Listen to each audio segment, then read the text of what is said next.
The real estate market in Windsor-Essex is red hot. If you're looking to buy, it's going to cost you more, much more. According to a report, there's been about a 20% jump in house prices here compared to last year. Now, part of that reason, it's buyers from outside of the region. The CBC's Tamina Aziz reports. It's not at all expected because so many people lost jobs. For Windsor real estate agent Aditya Soma, seeing the housing market soar during the pandemic was a pleasant surprise. He says now that more people are working from home, it isn't as necessary to live in a big city as it was before. I think the reason is it's supply and demand.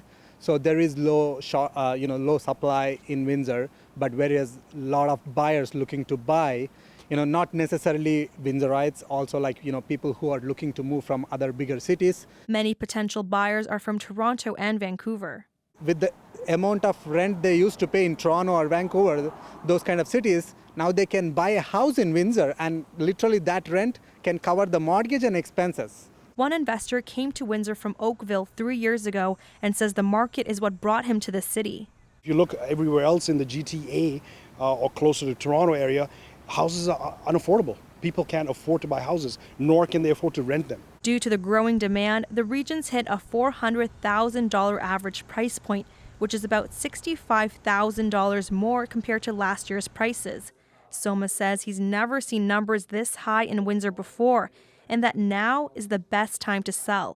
He also says hosting open houses is different during the pandemic. Interested buyers are expected to wear gloves and masks and sanitize their hands, and lights are kept on. Because, the spread of COVID happens when you touch something and when someone, touch it. So that's why we are just trying to avoid as many touchings as possible. He says it's hard to predict where the market will go in the coming months, but is optimistic it'll continue to grow in the region.